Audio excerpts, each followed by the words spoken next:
এই valid piece of লটাকে যদি violet করতে হয়, সংসদ সদস্যরা যদি ভায়োলেট করে, সরকার যদি ভায়োলেট করে, তাহলে দেশের আইনের শাসনটা থাকবে কোথায়? এটাকে যদি টিস্যু পেপারে আপনি পরিণত করেন, তাহলে what would be the ultimate result and status of the parliament? মাননীয় বিচারপতি ফাতেমা নজিবের নেতৃত্বে দ্বৈত বেঞ্চ শুনানি শেষে রায় প্রদান করেন।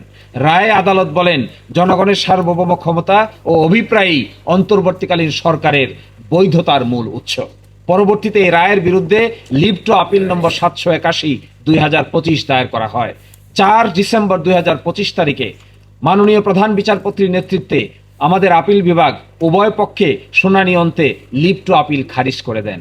অর্থাৎ এর ফলে হাইকোর্ট বিভাগের রায় পরিপূর্ণভাবে বহাল থাকে। জুলাই জাতীয় সনদ প্রণয়ন করা হয় সংবিধান সংস্কারের মাধ্যমে জন আকাঙ্ক্ষার পূর্ণাঙ্গ প্রতিফলন ঘটানোর উদ্দেশ্যে। এটি রাজনৈতিক দলগুলোর ঐক্যমত্যের ভিত্তিতে প্রণীত সনদে প্রস্তাবিত গুরুত্বপূর্ণ সংস্কার সমূহের জন্য জনগণের সরাসরি সমর্থন নিশ্চিত করতে গণভোটের আয়োজন করা হয়। এর উদ্দেশ্য ছিল সংস্কার প্রস্তাবগুলোর পক্ষে জনগণের ম্যান্ডেট অর্জন করা, সেগুলোর আইনগত ভিত্তি আরো শক্তিশালী করা, কারণ জনগণই সকল ক্ষমতার উৎস। আপনারা আইন অঙ্গনের সাংবাদিক, আপনারা জানেন কোনো আদালত তো এটাকে অসাংবিধানিক ঘোষণা করে নেই। যতক্ষণ অসাংবিধানিক ঘোষণা না করেছে ততক্ষণ পর্যন্ত this is a valid piece of ল।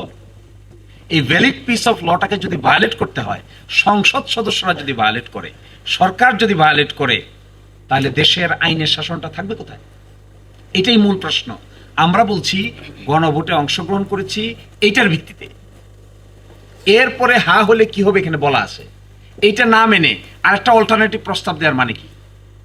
এটাকে টিস্যু পেপারে পরিণত করা? এটাকে যদি টিস্যু পেপারে আপনি পরিণত করেন, তাহলে what would be the ultimate result and status of the parliament? Can the parliament, without declaring the law unconstitutional by a competent court, can itself declare a law unconstitutional? তাহলে কোর্ট কাছারি থাকবে কোথায়? High court supreme কোর্টের দরকার কি?